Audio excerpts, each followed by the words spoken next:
E agora a gente vai passar para mais um dos construtores do nosso caderno. Ele nada mais é, nada menos que ex-deputado federal, fundador do PT, esteve lá na época da Constituinte, nosso companheiro advogado também, do nosso presidente Lula, Luiz Eduardo Greenhalgh, que vai falar para nós sobre a tutela militar.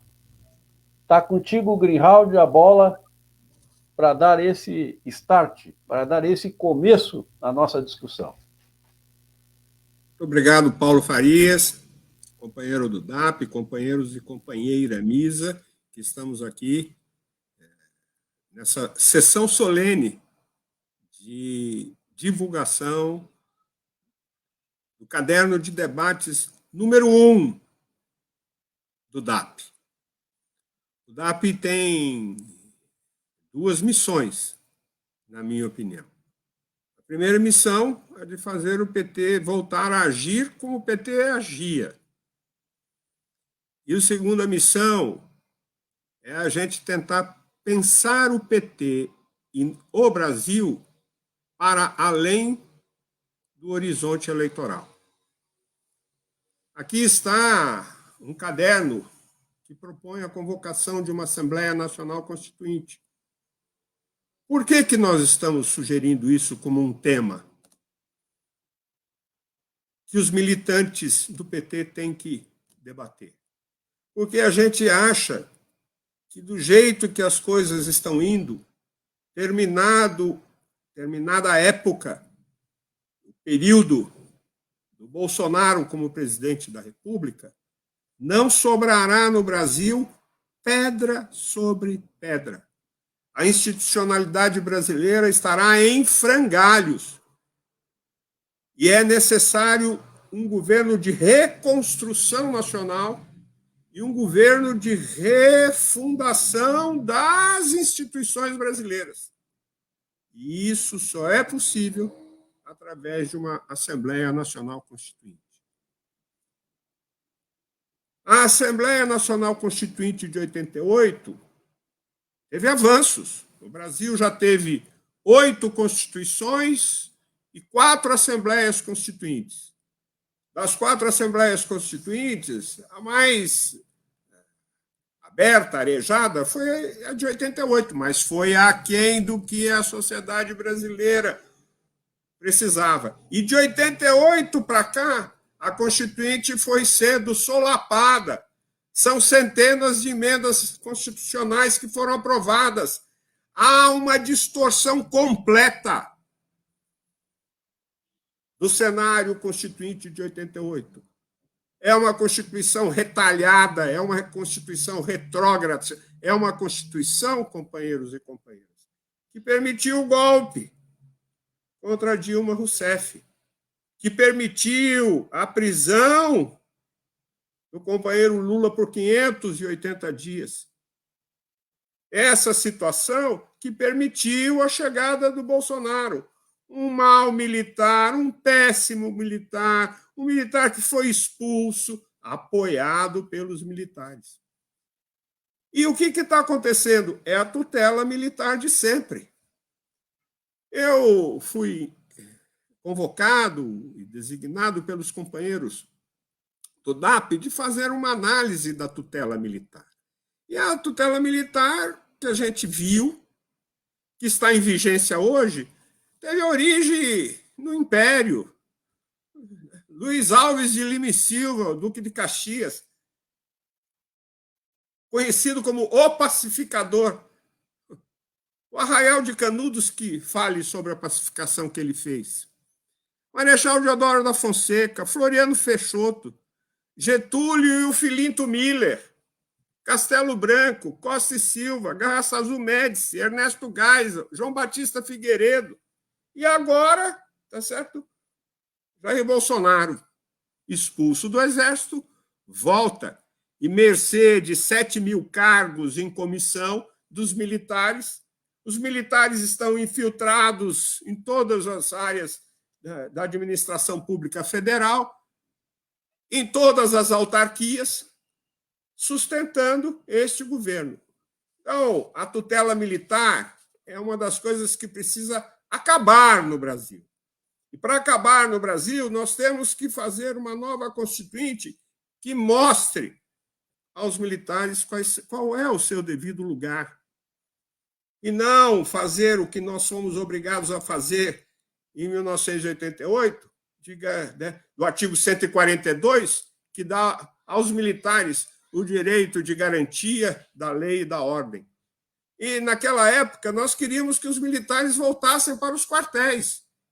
E os militares falaram, nós vamos voltar para os quartéis, mas a gente quer ser chamado para garantir a lei e a ordem. É aquele famoso, né, poder moderador, tutelar, pacificador, ao contrário.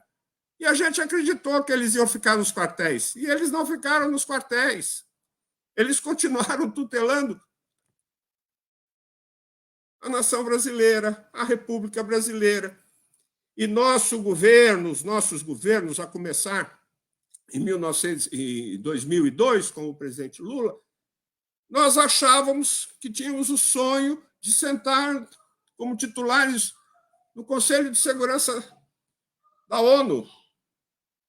E, portanto, nós começamos a colocar os militares brasileiros a fazer missões pacificadoras, entre aspas, da ONU, e fomos para o Haiti. E lá no Haiti, éramos para passar 2 anos, ficamos 11. E todos os generais que foram para o Haiti, quando voltaram, foram intervir no Rio de Janeiro, no Complexo do Alemão, e estão hoje todos encastelados no Palácio do Planalto, no Ministério da Defesa e em outros ministérios do atual Estado.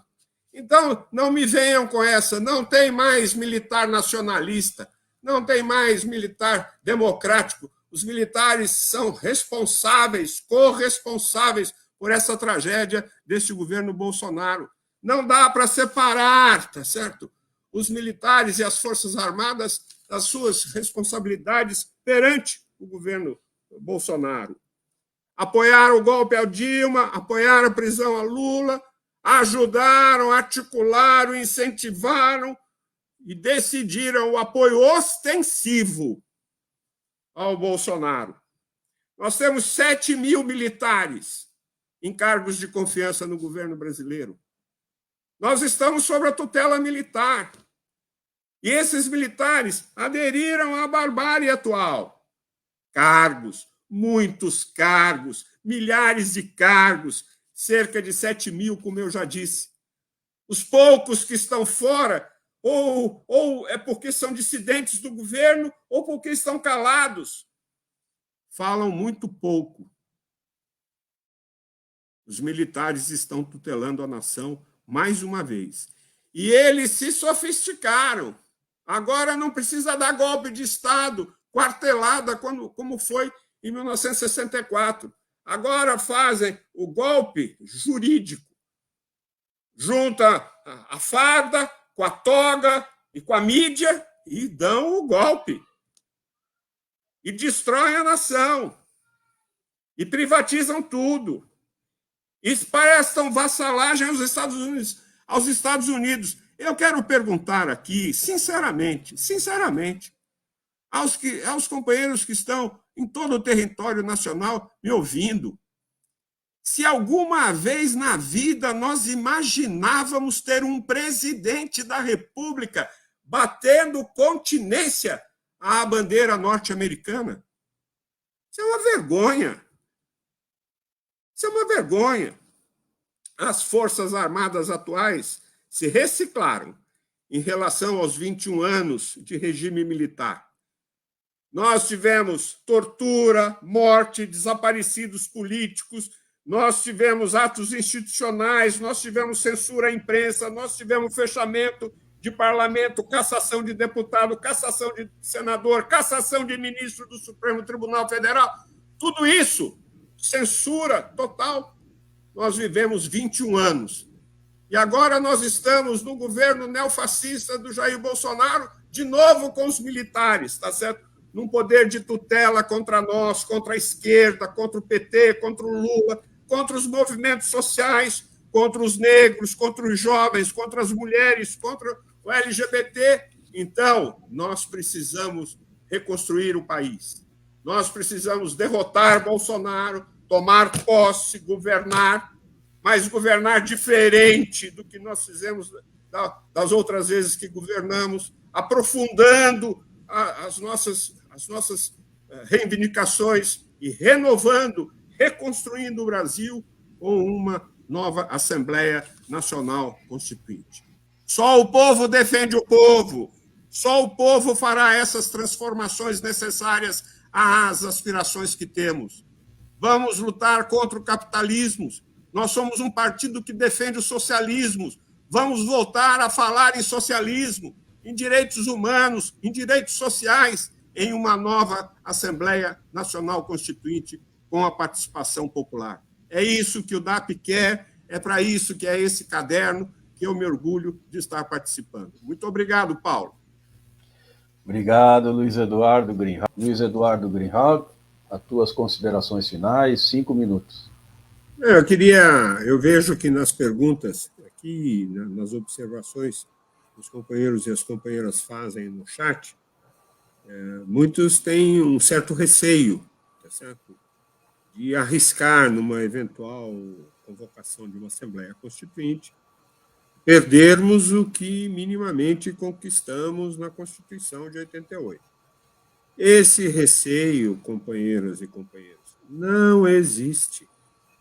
O pouco que a gente conquistou em 1988 já foi, em grande parte, revogado. E o que não foi revogado está para ser revogado. Então, a Constituição de 1988, original, está adulterada. Companheiros e companheiras, eu fui deputado pelo Partido dos Trabalhadores em 3 legislaturas.